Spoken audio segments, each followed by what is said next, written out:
नमस्कार दोस्तों, मेरा नाम है अमित और मेरे अमित क्रिएट यूट्यूब चैनल में आपका स्वागत है। दोस्तों, मैंने अपनी पिछली वीडियो में आपको बताया था कि किस तरीके से आप वर्डप्रेस इंस्टॉल कर सकते हैं cPanel के थ्रू। बहुत ही सिंपल स्टेप्स थे। और अब वर्डप्रेस इंस्टॉल करने के बाद आपको कुछ सेटिंग्स होती हैं, ज़रूरी सेटिंग्स होती हैं, वो आपको करनी चाहिए। अपनी पोस्ट या कुछ भी उस लिखने से पहले सबसे पहले आपको ये जो सेटिंग्स मैं बताने वाला हूँ, कुछ 3-4 सेटिंग्स हैं, ये आपको चेंज करनी है।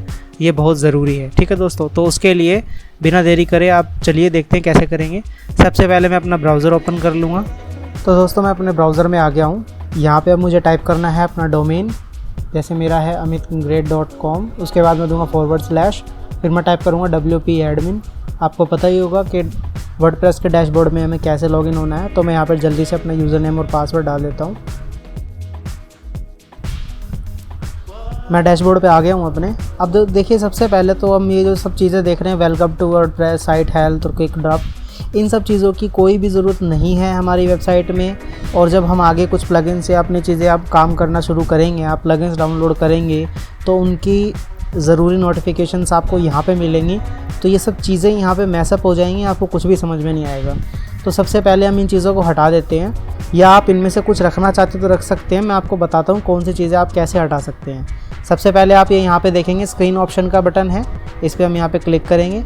यहाँ पे देखिए ये जो टिक किए हुए हैं वो सब चीज़ें यहाँ पे नीचे हैं। तो जैसे साइट हेल्थ है, ये वाला है, मैं यहाँ से हटा दूंगा तो ये हट जाएगा। एट अ ग्लैंस भी हटा देंगे। एक्टिविटी की भी ज़रूरत नहीं है, क्विक ड्राफ्ट की भी ज़रूरत नहीं है, वर्डप्रेस इवेंट्स की भी ज़रूरत नहीं है, वेलकम स्क्रीन की भी ज़रूरत नहीं है, ठीक है। फिर से हम दोबारा स्क्रीन ऑप्शंस को क्लिक कर देंगे तो सब खत्म हो गया, यहाँ से हट गया सब। अब दूसरी सेटिंग सबसे दोस्तों ज़रूरी ये है कि आपको सबसे पहले सेटिंग्स, यहाँ पे आप सेटिंग्स देख रहे हैं, यहाँ पे आना है और परमालिंक्स का जो ऑप्शन है सेकंड लास्ट, इस पर क्लिक करेंगे। अभी यहाँ पे आपको देखना है, अभी आप जब कोई भी पोस्ट अगर लिखते तो उसका फॉर्मेट, उसके लिंक जो ये जो URL होता है ऊपर आप देख रहे हैं, इसका जो फॉर्मेट होता है वो कैसे आता, वो आता आपका सबसे पहले डोमेन नेम, वेबसाइट का नाम, उसके बाद ईयर, फिर मंथ, फिर डेट, और फिर उसके बाद जो आप उसको URL नेम देते पोस्ट का, आपकी पोस्ट का नाम आता है यहाँ पे, ठीक है। तो ये काफ़ी बड़ा नाम हो जाता है और गूगल की नज़रों में ये सब चीज़ें ठीक नहीं है, इतना बड़ा URL ठीक नहीं है। सबसे पहले हमें यहाँ पे डे और नेम से हटा के हम इसको पोस्ट नेम कर देंगे। इसमें क्या होगा, आपका वेबसाइट का नाम और सीधा फिर उसके बाद आपकी पोस्ट का नाम, ठीक है। ये सबसे बेस्ट सेटिंग होती है पोस्ट नेम, SEO की नज़र से भी सबसे बेस्ट सेटिंग होती है पोस्ट नेम।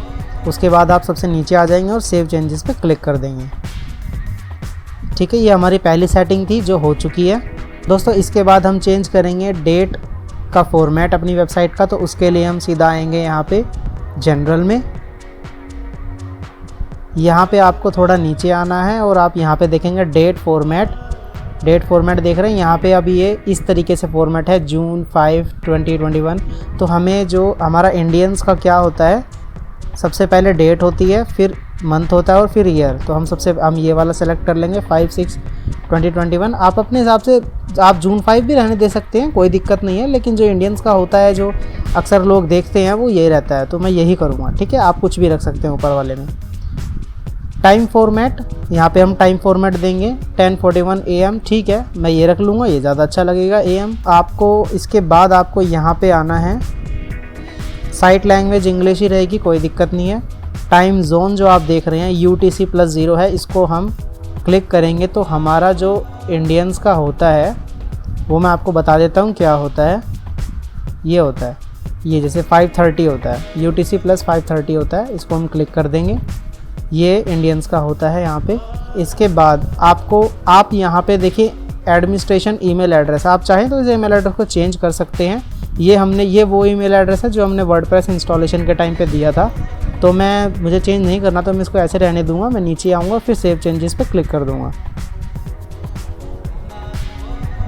तो ये सेटिंग सेव हो गई है दोस्तों। इसके बाद एक प्लगइन आती है, जब भी आप वर्डप्रेस इंस्टॉल करते हैं नई तो आपको एक प्लगइन मिलती है, वहाँ पे कुछ प्लगइन्स मिलती हैं। अब होस्टिंग प्रोवाइडर पे डिपेंड करती हैं कि वो कौन सी प्लगइन उसमें ऑलरेडी शामिल करते हैं, लेकिन आप कोई भी होस्टिंग प्रोवाइडर में हो तो आपको एक प्लगइन तो ज़रूर मिलेगी। आइए देख लेते हैं वो कौन सी प्लगइन है। तो दोस्तों, इसके लिए जाना पड़ेगा आपको प्लगइन के सेक्शन पे। तो उसके लिए आपको सबसे पहले यहाँ पे आप देखेंगे प्लगइन्स लिखा हुआ है, इस पर आप यहाँ पे देखेंगे इंस्टॉल्ड प्लगइन्स, इस पर क्लिक करेंगे। इसके बाद आप ये जो प्लगइन मैं बता रहा था, जिसकी बात कर रहा था, ये है वो हेलो डॉली। दोस्तों ये एक प्लगइन है जो वर्डप्रेस जब शुरुआत में जब भी आप फ्रेश इंस्टॉलेशन करते हैं वर्डप्रेस की, तो आपको ये प्लगइन ज़रूर मिलेगी। तो दोस्तों ये हमारे किसी भी काम की नहीं होती, किसी भी काम नहीं आती है। तो इतनी पुरानी प्लगइन रखना भी ठीक नहीं है, तो इसके लिए हम यहाँ से इसको डिलीट कर देंगे। वैसे भी फालतू प्लगइन्स आपको नहीं रखनी चाहिए बिल्कुल भी, सिर्फ काम की प्लगइन्स, और जितना हो सके उतनी कम प्लगइन्स अगर आप अपनी वेबसाइट में रखेंगे तो आपकी वेबसाइट की स्पीड ठीक रहेगी, सिक्योरिटी पर्पस से भी ठीक रहता है। आप ऐसे नहीं कि कोई भी प्लगइन उठाई आपने और इंस्टॉल कर ली, ना उसको ये देखा सिक्योरिटी क्या है, कौन उसका ऑथर है, कौन उसको लिख रहा है, ये सब चीज़ें आपने कुछ नहीं देखा और आपने उठाई और यहाँ पे इंस्टॉल कर दी, या कहीं से भी नल वेबसाइट से डाउनलोड की और इंस्टॉल कर दी। तो आपको ऐसा कुछ भी नहीं करना है, ठीक है। तो ये सब चीज़ें थी, ये जो कुछ 3-4 सेटिंग्स थी, 3-4 काम थे जो आपको करने थे। आई होप दोस्तों आपको ये सब कुछ समझ में आ गया होगा। फिर भी अगर आपके मन में कोई क्वेश्चन हो या डाउट हो या आप कहीं अटक गए हो तो आप नीचे कमेंट्स में मुझसे पूछ सकते हैं।